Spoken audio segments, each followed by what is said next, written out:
Je voudrais du soleil vert, des dentelles et des théières, des photos de bord de mer, dans mon jardin d'hiver. Je voudrais de la lumière, comme en Nouvelle-Angleterre.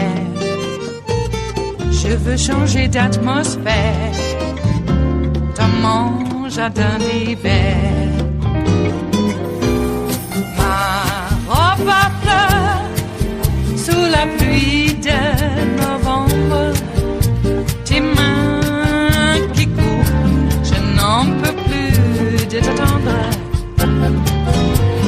Les années passent, qu'il est loin, là je tombe. Nul ne peut nous entendre. Je voudrais du Fred Astaire, revoir un latte. Let's bring back Tom Winter. Tom, now you have some breaking news on American media. And let's remember who runs American media. This is David Pecker, longtime friend of Donald Trump. Michael Cohen knows him really well. American media, that's National Enquirer, Us Weekly, and a host of other magazines.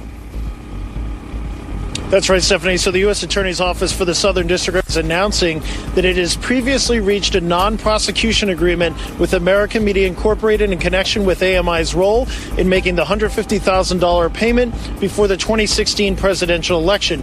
They acknowledge that they met the payment in concert with the candidate's presidential campaign. Of course, that's President Donald Trump. And in order to ensure that the woman did not publicize damaging allegations about the candidate before the 2016 presidential election. This next segment, this next sentence is important and is going to be significant. AMI further admitted that its principal purpose in making the payment was to suppress the woman's story so as to prevent it from influencing the election. That means, guys, that AMI is now saying that it made this payment in order to not influence the election. Up until this point, it had been a little bit of a he said with respect to Michael Cohen and the president. And Michael Cohen had stated that he made this. But help us understand Michael Cohen had stated. This is about catch and kill. This is about Karen McDougal, the former Playmate, has a story to tell. So American media pays her to tell her story. And then by the way, publish it. Yes, after that, never gets published. That's exactly correct. And now, instead of just Michael Cohen saying, hey, I made this not to influence an election, because the president has stated that this was a private settlement, which, of course, would be completely legal, as Pete Williams has pointed out several times today. But this changes things, because now it's American media that's also saying that this payment was made not to influence an election. And I'll just continue that says that the agreement also acknowledges, among other things, AMI's acceptance of responsibility, and they note that AMI's role in assisting the investigation was significant as well. So those are two important pieces of information. But a non-prosecution agreement, reached with American Media Incorporated, the parent company of the National Enquirer's Office. That coming from the U.S. Attorney's Office as part of their press release that they put out today following the sentencing of Michael Cohen. Okay, let's put that through. Thank you for that reporting. Let's put it through the Daniel Goldman filter here. There's a few words in there that we non-lawyers don't understand. Non-prosecutorial agreement. And then what's the relevance of that? Again, to the point that most of America is focused on what Donald Trump and Michael Cohen did to possibly influence the outcome of the election. And now American Media Enterprises said, yeah, that catch and kill, that was actually about influencing the election. This is quite significant, Ali, and you put your finger on it. Basically, a non-prosecution agreement is a cooperation agreement, just without the requirement of pleading guilty to crimes. So basically, AMI is agreeing to accept responsibility for their conduct in return for not getting charged. It's very rare that corporations get charged. It can be pretty devastating to the corporations. So oftentimes corporations that have engaged in wrongdoing will reach a non-prosecution agreement. But the critical aspect of it is exactly what Tom pointed out. AMI is now saying that they made that payment to Karen McDougal in order to influence the election. Exactly the same thing that Michael Cohen said about the Stormy Daniels payment. So this is what we call in prosecutorial world corroboration. You now have two different, essentially, witnesses saying that these payments were made in coordination with the campaign and in order to influence the election. I wrote an article on NBC News Think about how I think there's enough evidence without AMI to charge Donald Trump with campaign finance fraud if Michael Cohen were to cooperate.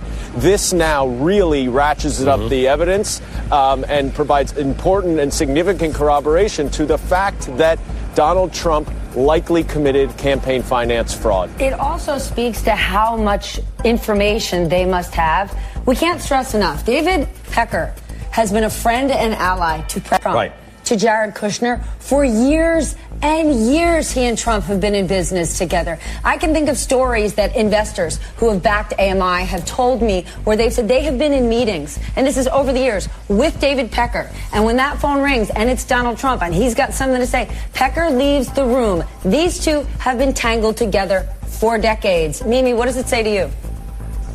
So what this does, Stephanie, is it gets rid of the John Edwards defense. Just a couple days ago, Rudy Giuliani was out on Twitter saying, you know, this is a settlement, a civil settlement of a suit, or I forget its exact language.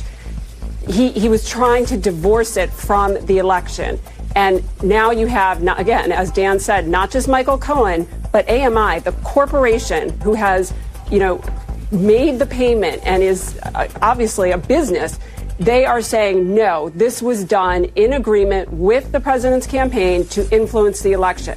So remember, we had the president who first said he didn't know anything about these payments. Then they said, well, it's no big deal. It's just him, you know, settling with women to keep them quiet. No, it's a federal felony to make these payments, to keep them quiet for the purpose of influencing the election. It is Thursday, the 13th of December of 2018, and you are in West Coast Cookbook and Speakeasy. I am your chef de cuisine, Justice Putnam, and our daily special is Metro Shrimp and Grits Thursdays. Just a little bit of jambalaya, a little bit of spice in your life. Well, the so-called President of the United States seems very angry today. And tweeting out denials and explanations just like a guilty guy would. I mean, isn't there anyone in his orbit that could get him to shut up? On the other hand, I'm not sure it's him tweeting it all.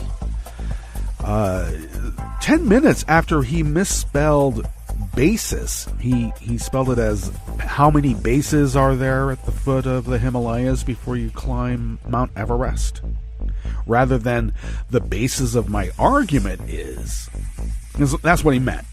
The basis of my argument is, but he spelled it as the basis at the foot of the Himalayas as you're ready to climb Mount Everest. Well, that was deleted and corrected under 10 minutes. Okay. Donnie doesn't do that. But regardless, I think he's getting hit by many fronts. He's got the Russian spy. He's got really a peck of pickled peckers ready to pack him away. Boy, yellow journalism. It is somewhat of a wonder how the National Enquirer gets a pass on the fake news, but actual investigative reporting is deemed as such. Isn't that the big lie? Yes, it is. Well, you know, we've got all sorts of other things going on in the world, too. Another Chinese bigwig has been arrested in Canada. And then Trump comes out. God, he's so stupid. And then he comes out and says, well, I don't know, maybe we'll just hold him hostage and use him as leverage in our trade negotiations. Just like a mobster would. The Trump base, the true believers, yeah, they're not upset that he's a mobster because they believe he's the right mobster for the right time to take over America. And they've been waiting a long time for this to happen. They are just so tired of this mishmash of humanity thinking that they can self-govern. Are you kidding me? Those people are meant to be ruled. I've been hearing about the 12 days of Mueller, and there's a lot of evidence to support that we are in the 12 days of Mueller. So we got that going for us, which is nice. Well, what's on the rest of the menu here? In the Bistro Cafe at West Coast Cookbook and Speakeasy, Metro Shrimp and Grits Thursdays. Oh, my. Well, a new GOP congressman admits he may have broken the law to get elected. Yeah, they all may have. Okay, if they didn't, if they got away with it. If they get caught, we may have. The Michigan public health official implicated in the Flint water controversy is given a cushy new government job newly created just for her. And a technology company bidding for the Pentagon contract to store sensitive U.S. data has links to a sanctioned Russian oligarch. And guess what? The Pentagon won't open up the bids and find out what the hell is going on. After the break, we then move to the chef's table, where the FCC considers ending the 75-year-old merger ban among the major broadcast networks. And I'm telling you, this guy better go to jail. And I am going to make it my life's mission to make sure he does. Because Trump now wants to deport tens of thousands of Vietnamese boat people, some like 80 or older. And of course, their anchor babies, who arrived here 45 to 50 years ago. All that and more on West Coast Cookbook and Speakeasy. Bon appetit.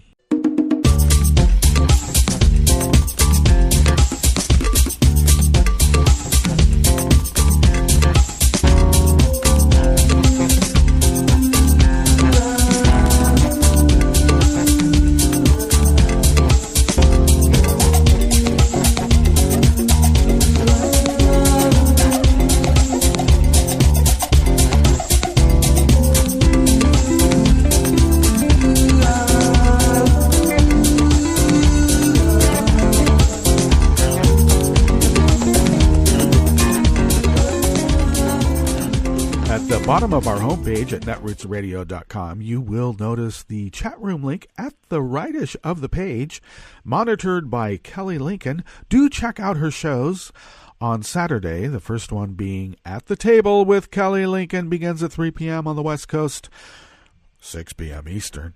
And a few hours later, she teams up with Ricky May for the Round Table Roundhouse Power Hour, begins at 9 p.m. on the West Coast.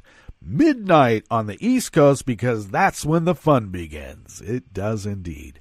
If you would then take a look at the leftish of our page, at the bottom of our homepage at netrootsradio.com, you will then notice the contribute button.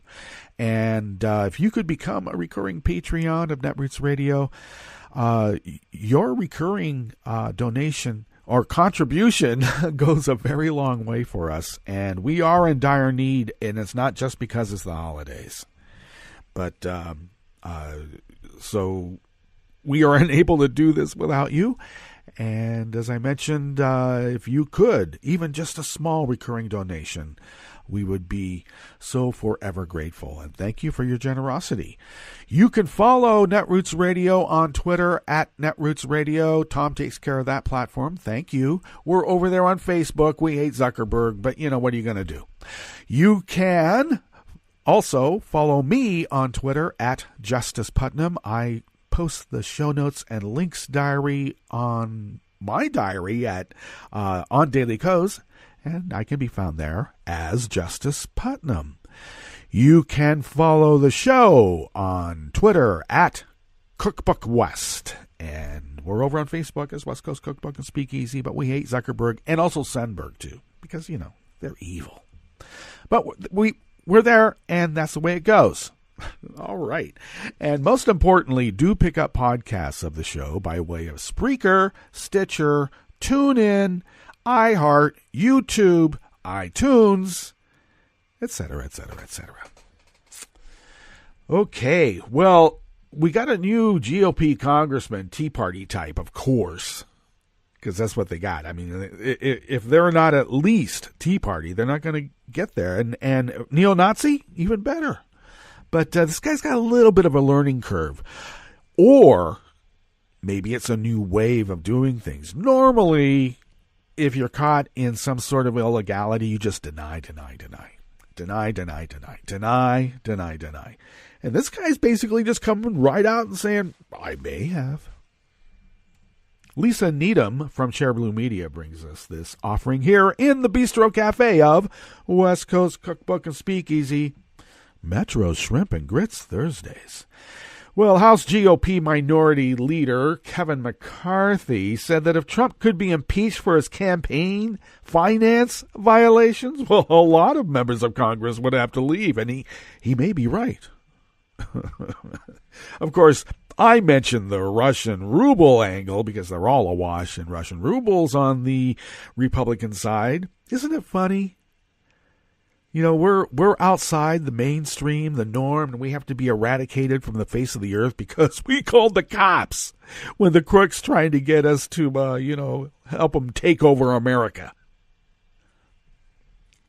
Another big lie. Back to this article by Lisa Needham. Lawyers for Ross Spano, a newly elected Republican member of Congress from Florida, of course, admitted to the Federal Election Commission last week that Spano may have violated the Federal Campaign Finance Act. Now, of course, lots of people do violate the act unwittingly, and when they find out that they have, they contact the Federal Election Commission, the FEC, and let them know, and then they amend their report and they pay whatever they have to, and sometimes there's a fine. It's almost like a civil matter. But Spano's violation, though he tries to paint it as an honest oversight, isn't some simple paperwork error. He appears to have spent personal loans on his campaign, which allowed two rich donors to give his campaign a whole lot more than the personal contribution limit of $2,700 per election cycle. And then Spano let one of those donors have influence over his staff hiring. Wow, patronage. During the primary and general election season, Spano received a series of what he called personal loans from two people who he said were longtime friends. A total of $70,000 from Karen Hunt and $110,000 from Carrie Carreno. During that same time, Spano loaned his campaign around $174,000, a number very close to the $180,000 he received because he had to keep, $6,000 for himself. Or maybe it's like a little bit over the top and it's a kickback. All right. And Spano said the loans were from his personal funds, and it looks like Spano used this scheme to hide the two large sums of money he got from two major donors. And the scheme worked, at least long enough to get Spano elected because it is permissible for candidates to lend their own campaigns unlimited amounts of money. But Spano likely didn't have that money to loan. He's had banks taken to court over unpaid debts, and he faced foreclosure.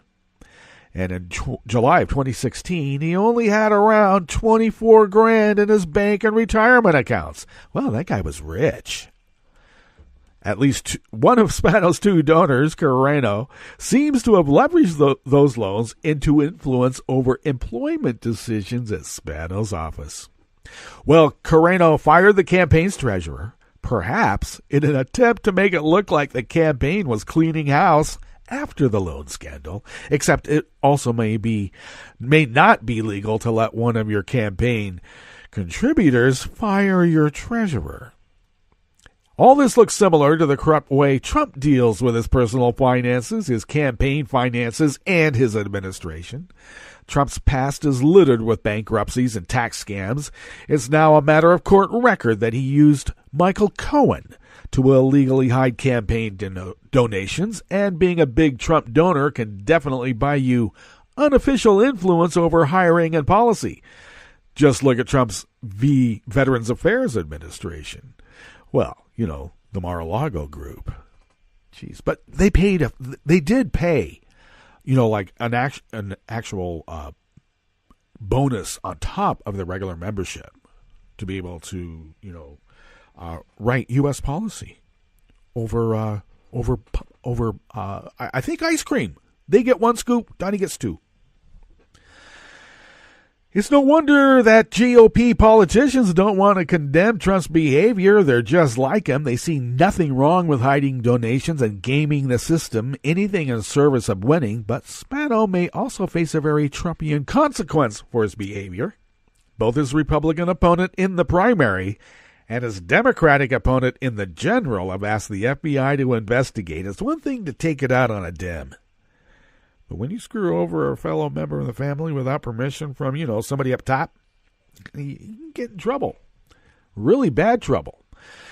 And let's see, many of his soon-to-be House colleagues have called for a congressional ethics investigation, and local columnists are calling on him to resign before even taking office. Not an auspicious start for a new congressman, but I might add, exactly like a Republican.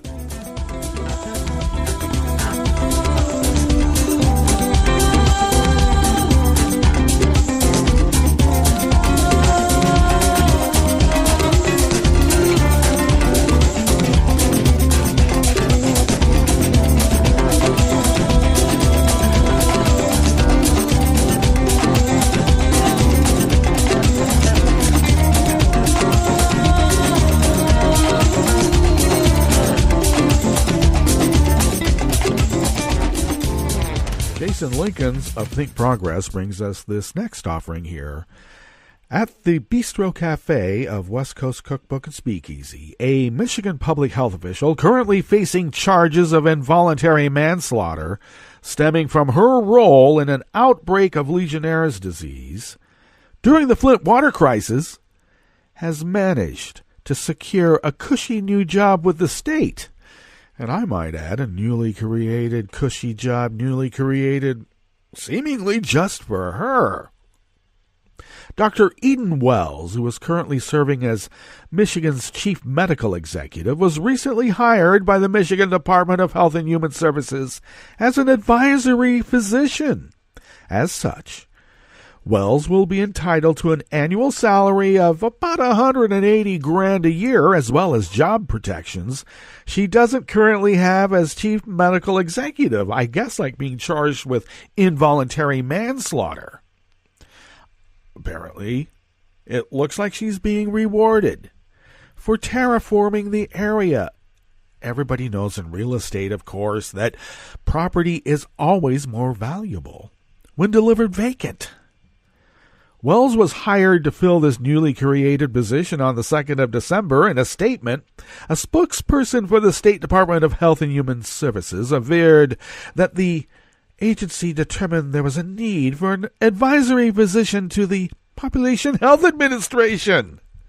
Oh my. Sounds like terraforming to me, and that position would specifically advise on public health issues such as HIV, hepatitis C, environmental health, and more. I got to tell you, the Legionnaire's disease and lead in the water work so well. Let's expand. I mean, diversify. That's how business works. Well, the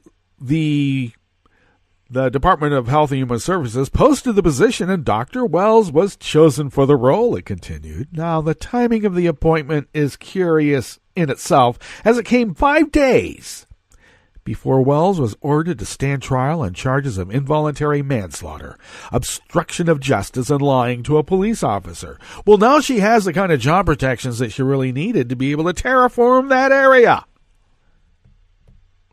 And, of course, those charges stem from an outbreak of Legionnaire's disease in Flint, Michigan that occurred in 2014 and 2015, around the same time as the lead water crisis in Flint. On Friday of last week, Judge William Crawford ruled that Wells would face involuntary manslaughter charges.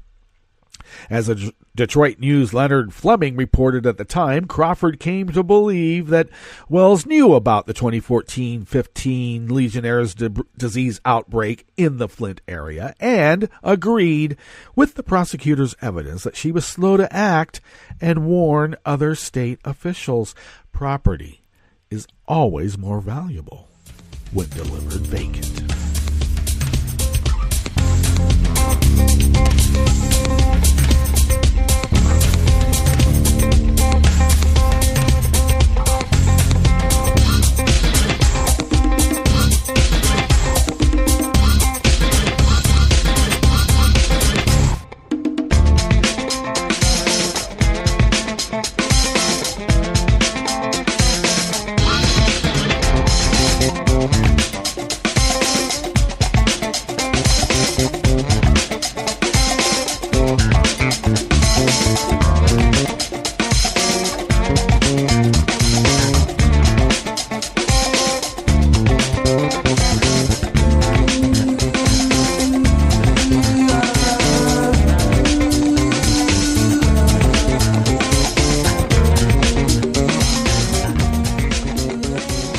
Finishing up in the Bistro Cafe of West Coast Cookbook and Speakeasy, Metro Shrimp and Grist Thursdays, is an article by Travis Geddes. Of course, he's with Ross Story, but I put the link to Alternate because I have to turn my ad blocker off for Ross Story. And I will go there to let them, have all those ads come through because, they got to pay the bills. But Alternate and Ross Story have teamed up forces, and oftentimes I'll just get the articles there. All right, a technology company linked to a sanctioned Russian oligarch is among the bidders for a Pentagon contract to store sensitive data, possibly even U.S. nuclear codes. Oh, how nice. Well, they need those. Victor Veckelsberg, who was close to the Kremlin and has ties to former Trump Organization attorney Michael Cohen, also has links to one of the bidders for the cybercloud database called the Jedi Project. Now, there's a reason Michael Cohen did not enter into a cooperation agreement with the Southern District of New York, because he's a Russian mobster. It's no secret. The Russian oligarch has links to the cyber investment firm C5 Group, which has worked closely with the leading bidder, Amazon Web Services.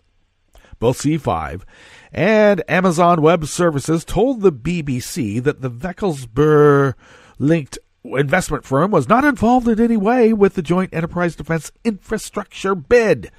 All bids for the cloud are sealed, and the Pentagon refused to comment on the report. The U.S. Treasury Department has sanctioned Veckelsberg under the Magnitsky Act for his links to the Kremlin, as he was questioned by agents working for Special Counsel Robert Mueller, who also seized his electronic devices. Looks like Bob knows. Veckelsberg, a Putin friend who founded the Renova Group investment firm, was also a business partner of Commerce Secretary Wilbur Ross through the Bank of Cyprus. None of this is secret, of course. Now, this Jedi program would hold military data, including classified details about weapon systems, military personnel, intelligence, and operations, held in a storage cloud rather than smaller servers across different departments at the Pentagon, which is obviously much harder to hack into. You know what they used to say when we would send our astronauts to the moon? Their lives were in the hands of the lowest bidder. Let's see how this one works out. This takes us to our break, of course, and when we come back from our break, we are going to go through weather from around the world, because weather comes from around the world. and we will finish up with the stories that we have curated for you today. You are listening to West Coast Cookbook and Speakeasy, and we will be right back. You are listening to netrootsradio.com. Please hang up and try again.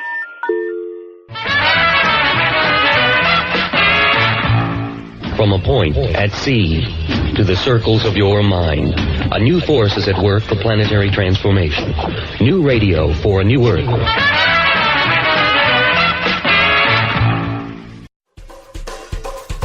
This is Scientific American's 60-Second Science. I'm Christopher Intagliata.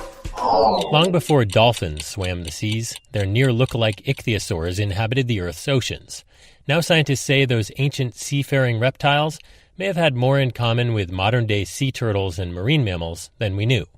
Over time, a dead animal's bones can be slowly replaced by minerals, leaving behind a rocky fossil. The researchers demineralized the 180-million-year-old fossil of an ichthyosaur, and it left behind soft, flexible tissues. Which is kind of amazing. Johan Lindegren, a paleontologist at Lund University in Sweden. It turns out that the skin is still there, with cells and cellular organelles, and even traces of the original biomolecular makeup. Those remains revealed that the ichthyosaur sported camouflage, appropriate for its underwater environment. Light on the bottom, darker on top, just like many marine animals have today. The researchers also found a black, glossy substance that was harder to identify, so they collected dead sea turtles and porpoises and mimicked fossilization by heating and squashing the creature's skin, which led them to realize that the darker substance in the ichthyosaur fossil must be blubber. So from having blubber, we can say that to some extent the ichthyosaurs, they must have been warm-blooded, so to say, at least to the same degree as the modern leatherback turtle. The write-up and photos of the fossil are in the journal Nature. And there's one more intriguing secret contained in the remains, proteinaceous material, which makes you wonder, if you sequenced it, could you go backwards and reconstruct the DNA that coded for the proteins? In other words, bingo, dino DNA. Of course, ichthyosaurs were not dinosaurs, but the Jurassic Park methodology is what's important. So could we resurrect one starting from their protein sequences? Yeah, well, perhaps. We should never say never. Thanks for listening. For Scientific American's 60-Second Science, I'm Christopher Intagliata.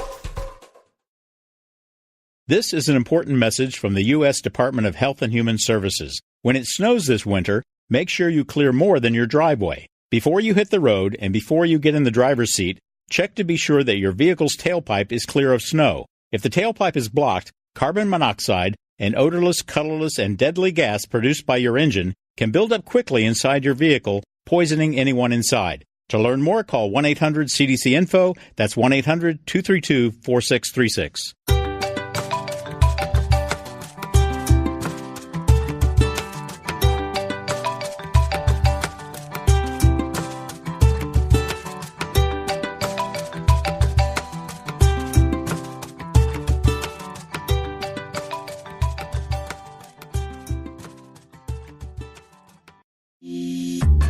This program is presented by the Centers for Disease Control and Prevention. In 2017, approximately 1 in 6 high school students reported a sports or physical activity-related concussion. Immediate symptoms of a concussion include headache, nausea, and double vision. Long-term, the effects of such injuries, particularly those that are more severe, can be life-changing.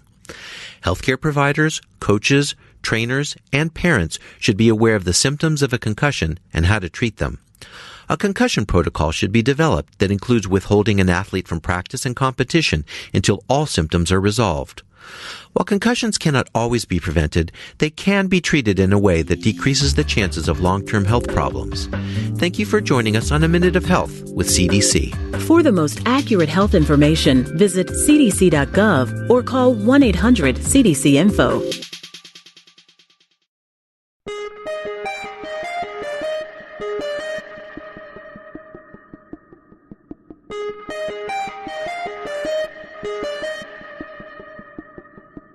Hi, I'm Tom Hartman, and since you're listening to netrootsradio.com, show your progressive side and go to the donate button on the bottom of the homepage. It's progressives like you who power Netroots Radio and keep the progressive message beaming everywhere 24 hours a day.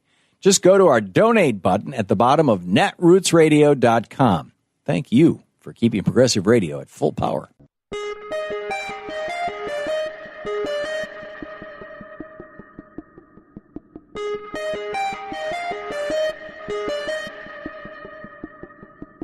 I'm dreaming of a white, non-sectarian, non-denominational, non-government-sponsored late December holiday. Hey, honey, come quick. It's the ACLU Carolers. I'm singer-songwriter Patty Larkin, and this is the Civil Liberties Minute with ACLU attorney Bill Newman. 'Tis the season, the silly season, the time of year when some claim that the ACLU is against Christmas because we and other groups that believe in religious freedom fight to maintain the First Amendment guarantee of a wall of separation between church and state. Separation of church and state means that religious symbols, including a creche, that's a structure depicting baby Jesus in the manger, can be displayed on private property, but that public property is reserved for all the people and not one specific religion. It is the First Amendment's Establishment Clause that prohibits the government from endorsing, favoring, supporting, or trying to establish a national religion. The other half of the guarantee of religious freedom in America is the First Amendment's Free Exercise Clause. The Free Exercise Clause guarantees the right to observe and celebrate Christmas and freely exercise religious beliefs and to sing or not sing. So may your days be merry and bright, and may all your Christmases be white. The Civil Liberties Minute is made possible by the American Civil Liberties Union because freedom can't defend itself. You are tuned in and turned on. Independent programming on networksradio.com.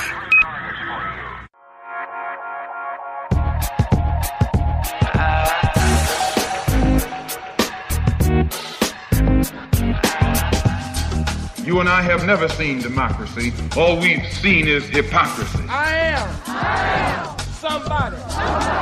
I do not believe that a few people should control the wealth of any land. We are not begging for our own freedom. It is up to us to take it. You know, when you go to jail for a righteous cause, you can accept the inconveniences of jail with a kind of inner sense of calm and an inner sense of peace. Sing, sin we, thin gin we, jazz June we, die sing.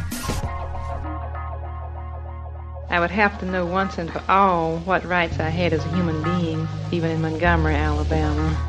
And again, the name of the drama is freedom. Thou shalt not believe that the world supports the United States. If this society of yours is a great society, God knows I would hate to live in a bad one. I think that the human race does command its own destiny. And that destiny can eventually embrace the stars.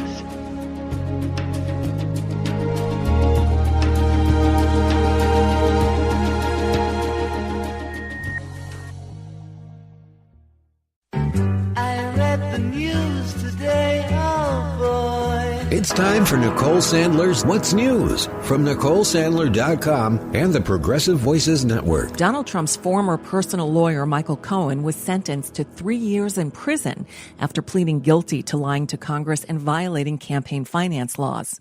Cohen told the judge, quote, "I take full responsibility for each act that I pled guilty to, the personal ones to me and those involving the President of the United States of America." Responding to a Trump tweet calling him weak, Cohen said he was weak because, quote, "time and time again I felt it was my duty to cover up his dirty deeds." The president himself has been uncharacteristically quiet about the new developments. CNN's Jim Acosta explains. President Trump bit his tongue today, turning down a chance to weigh in on Michael Cohen's prison sentence. The president isn't likely to maintain that silence for very long, as the special counsel's investigation is now moving on to its next targets. Privately, the president is said to be seething, furious about the Cohen's case, and referring to his former fixer behind the scenes as a, quote, liar. But you knew Trump couldn't keep quiet for too long. He took to Twitter Thursday morning, demeaning Michael Cohen and stating, quote, "I never directed Michael Cohen to break the law." Meanwhile, over at Fox, legal analyst Judge Anthony Napolitano told Shepard Smith that the president committed a felony. We've learned that federal prosecutors here in New York City have evidence that the president of the United States committed a felony by ordering and paying Michael Cohen to break the law. How do we know that? They told that to the federal judge. Under the rules, they can't tell that to a federal judge unless they actually have that hardcore evidence. Under the rules, they can't tell that to a federal judge unless they intend to do something with that evidence. The U.S. attorney in Manhattan, a Donald Trump appointee, taking a page from Jeff Sessions' book, recused himself, leaving this case in the hands of the full-time career professional prosecutors. The U.S. Attorney's Office for the Southern District of New York announced that it has reached a non-prosecution agreement with AMI, the parent company of the National Enquirer, in connection with their $150,000 payment to former Playboy model Karen McDougal before the 2016 elections. MSNBC has the details. They acknowledge that they met the payment in concert with the candidate's presidential campaign and in order to ensure that the women did not publicize damaging allegations about the candidate before the 2016 presidential election. This next sentence is important and is going to be significant.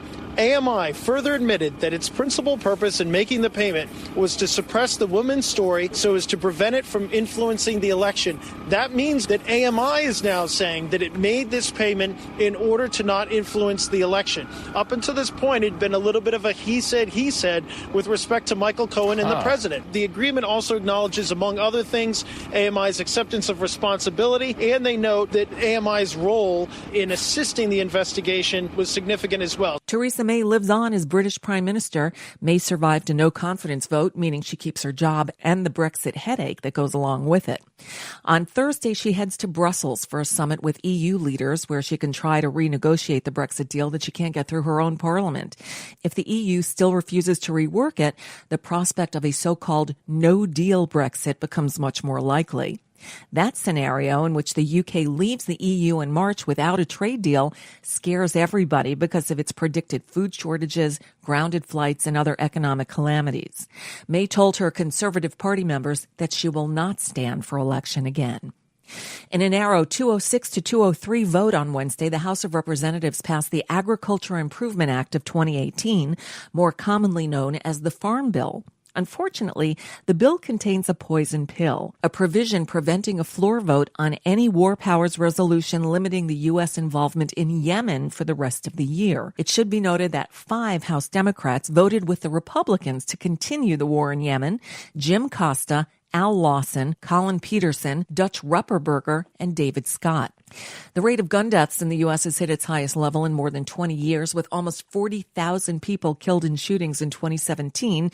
The numbers from the Centers for Disease Control and Prevention show 39,773 people in the U.S. lost their lives after being shot or shooting themselves in 2017. That represents a total of 12 deaths per 100,000 people, up from 10.1 in 2010, and the highest rate since 1996. Last year also saw the deadliest mass shooting by an individual to take place in modern history when 58 people died in a massacre on the Las Vegas Strip. Friday, December 14th, marks the 6th anniversary of the Sandy Hook Elementary shooting, where a gunman fatally shot 20 first graders and 6 adult staff members. In its annual study, the Committee to Protect Journalists reports that a near record number of journalists around the world are behind bars for their work. As of December 1st, 251 journalists are in jail for doing their jobs. The number of journalists imprisoned on charges of false news rose to 28, up from 21 last year and 9 in 2016. The report criticized Trump for frequently characterizing negative media coverage as fake news, a phrase that is also used by leaders against their critics in countries like the Philippines and Turkey. In a somewhat related story, and in typical Trump fashion, the president has reportedly killed a decades-long tradition by canceling the annual White House Christmas party for members of the media. And that's just a bit of what's news for now. I'm Nicole Sandler. If you appreciate these reports and the Nicole Sandler Show, I hope you'll consider making a contribution. My work is 100% listener-supported, and I can't do it without your help. Find out more at NicoleSandler.com/donate. From UN headquarters in New York, I'm Luke Vargas with your World in 2 minutes. A new survey estimates the death toll in the ongoing war in Yemen now exceeds 60,000 people, far higher than the UN's last official count in early 2017 that placed combat fatalities at 10,000. There was already a significant underestimate based on UN words. Andrea Carboni is a research analyst at the Armed Conflict Location and Event Data Project, known as ACLID, and says the UN's method of collecting casualty data had serious limitations. They relied on figures provided by clinics, by medical centers, but of course they were not including people that may have not made it to a medical center or that may have died in combat. ACLID does something different, using media reports from the foreign press and from a host of domestic sources like blogs and social media to arrive at its casualty count. We try to triangulate the information provided in all each media about a single conflict event as much as possible, and then we use, when possible, the most conservative estimate when it comes to fatalities. So this is to avoid inflating the violence. The violence in Yemen is bad enough without that inflation. Carboni says the Saudi-Iran proxy war has grown deadlier in recent months, with more than 3,000 people killed in fighting last month alone. And even if supplying casualty data about the all-too-often invisible war in Yemen won't end the conflict on its own, Carboni says an accurate casualty count is a necessary tool to measure suffering in the country. I think that using more credible figures is going to give a more precise kind of picture of the devastation that this war has brought about to the people of Yemen, and of course also to realize what kind of pressure foreign governments, including the Western governments, should put on their allies to contribute to stop the war. Luke Vargas, The United Nations.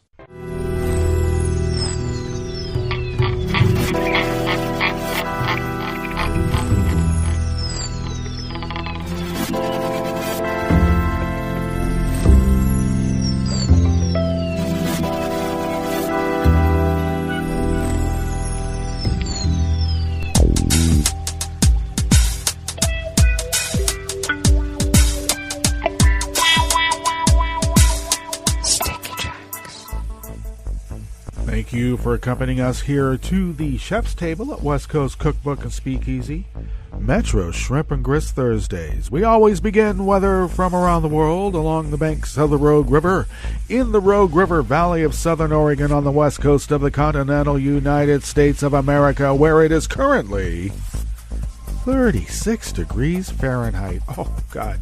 But we are expected to be much warmer than yesterday. We were really only about 44 yesterday, and today we're expected to be about 52. And maybe warmer in some other areas nearby, but that's a forecast, and I hope I don't get the sniffles. That's how you get them.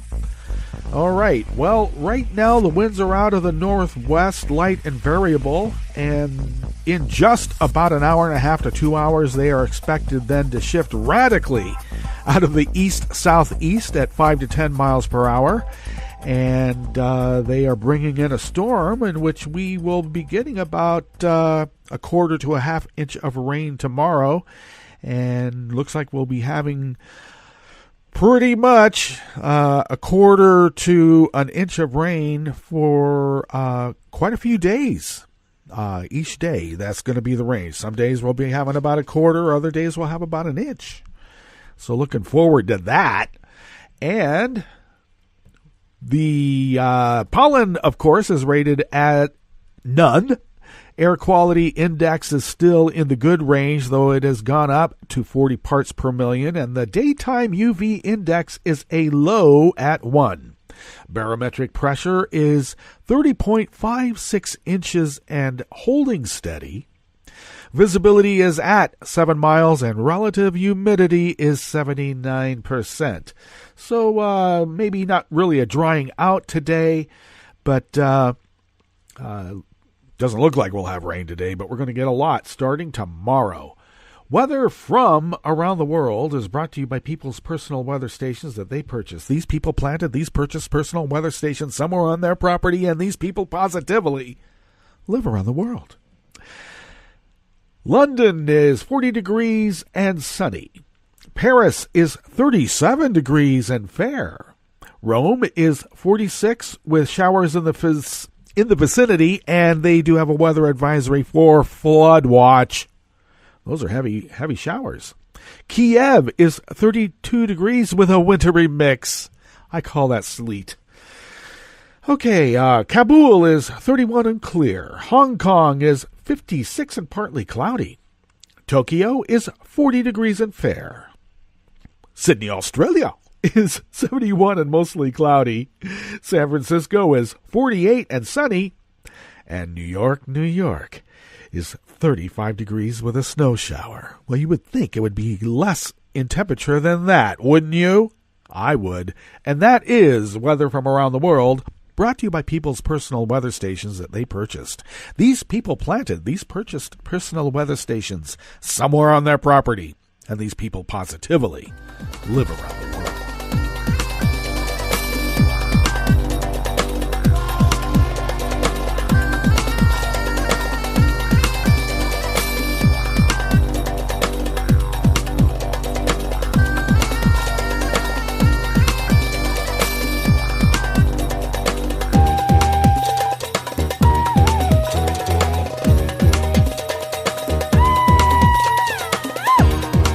David Shepardson of Reuters brings us this first amuse-bouche at the chef's table at West Coast Cookbook and Speakeasy, Metro Shrimp and Grist Thursdays. The Federal Communications Commission voted to open a new review yesterday of U.S. media ownership rules and now seeks comments on whether the government should end a prohibition on mergers among the 4 largest broadcast networks. The FCC said it could reverse the rule that bars a merger of the big 4 networks. NBC, owned by Comcast. Walt Disney's company is owned by Walt Disney. ABC is and CBS Corp's CBS or Fox, and Fox is owned by 21st Century Fox. Okay. The FCC asked if the rule remains necessary to promote competition, localism, or viewpoint diversity. FCC Chairman Ajit Pai said the commission is teeing up a number of questions and keeping an open mind on whether the rules still make sense. My big question is that when, Trump and the rest of his crew are in jail, will we begin to impeach the judges that have been appointed under these crooks' watch? And what about Ajit Pai? Huh? What about this guy? Well, the FCC noted that a version of the rule barring dual ownership of networks has existed since the 40s, and asks if U.S. antitrust laws or other policies would serve as a sufficient backstop to prevent undue consolidation between or among the big 4 networks. The FCC also wants comments on a rule that bars one company from owning 2 TV stations in the same market except under certain circumstances, like when Sinclair Broadcasting needs to buy up all the local stations so they can make sure that the locals are properly brainwashed to a point of view suitable for, a fascist takeover of the country.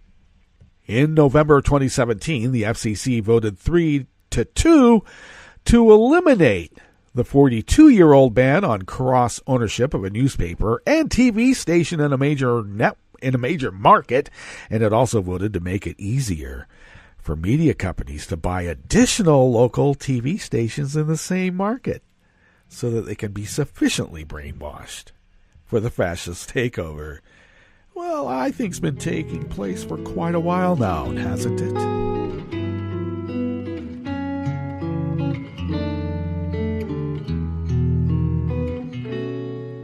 Je te donne ce mon amour pour la vie entière, la promesse de me trouver à tes genoux. Aussitôt que tu m'appelles, rester toujours fidèle, c'est tout, c'est tout. Je te donne tous mes printemps, mes étés de mer, mes automnes quand les feuilles tombent partout. Si ce n'est pas une bonne affaire, je te donne tous mes hivers, c'est tout. Tim Wyatt of the UK Independent brings us this final amuse-bouche here at the chef's table at West Coast Cookbook and Speakeasy. Thousands of refugees from Vietnam who fled to America after the Vietnam War are now at risk of deportation after Trump's administration changed immigration rules. The U.S. government has unilaterally reinterpreted an accord signed with Vietnam in 2008 to allow it to send Vietnamese citizens in America who arrived before 1995 back to their home country. Previously, the 2008 agreement was understood by both nations to bar the deportation of Vietnamese people who arrived before July 12th of 1995, when diplomatic relations were reestablished between the former warring nations. Oh, during the Clinton years now, isn't it?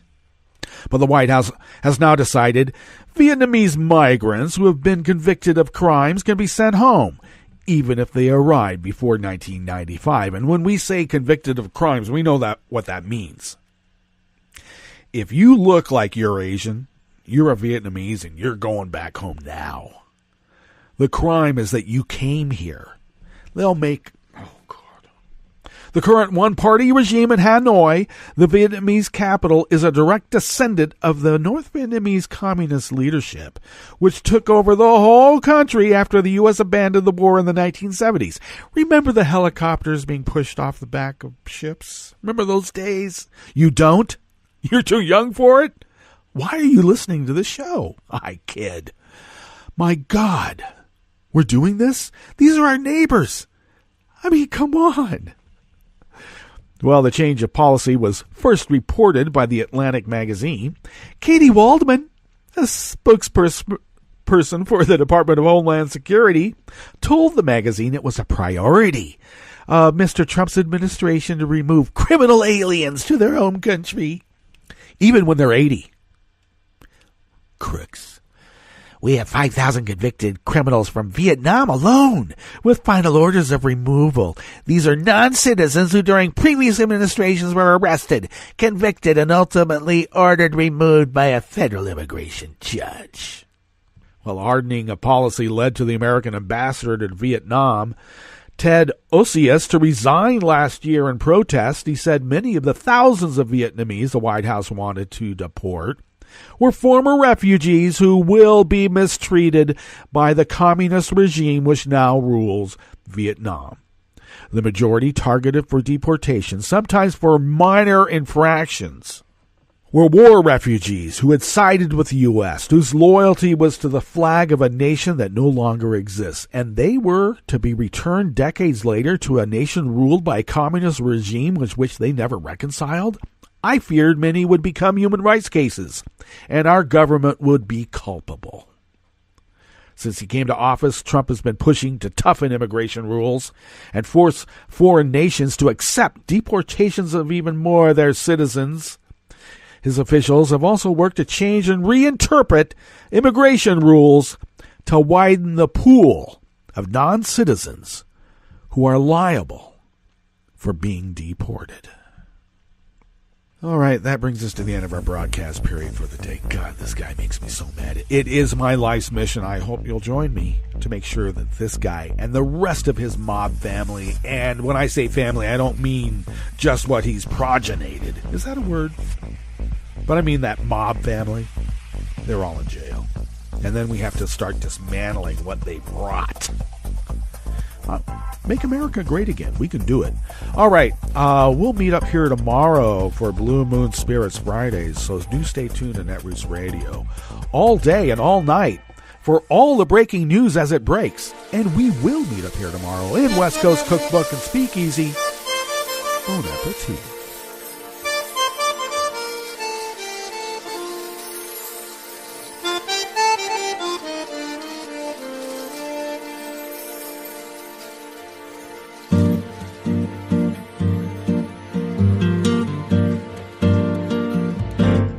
Je voudrais du soleil vert, des dentelles et des théâtres, des photos de bord de mer, dans mon jardin d'hiver. Je voudrais de la lumière, comme en Nouvelle-Angleterre. Je veux changer d'atmosphère dans mon jardin d'hiver. Ma robe à fleurs sous la pluie de novembre. Tes mains qui courent, je n'en peux plus de t'attendre. Les années passent, il est loin, là je tombe. Nul ne peut nous entendre. Je voudrais du Fred Astaire, revoir un latte Goël. Je voudrais toujours te plaire dans mon jardin d'hiver. Je veux déjeuner par terre comme au long de golfe clair. T'embrasser les yeux ouverts dans mon jardin d'hiver. Ma robe à fleurs sous la pluie de novembre. Tes mains qui courent, je n'en peux plus de t'attendre. Les années passent, il est loin, là je tombe. Nul ne peut nous entendre. Ba-da-da-dum-di-da-dum. Ba-da-da-dum-di-da-dum.